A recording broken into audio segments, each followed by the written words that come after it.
इकरार करती हूँ मैं बतौर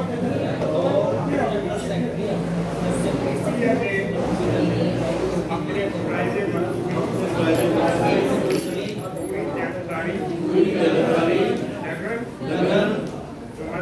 जिम्मेदारी और ईमानदारी से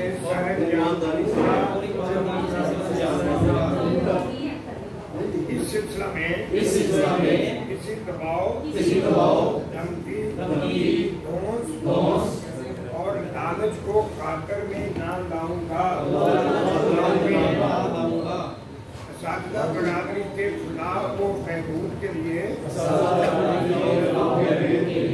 अपनी बेहतरीन सलाहियतों को गुरुवेगार लाते हुए अपने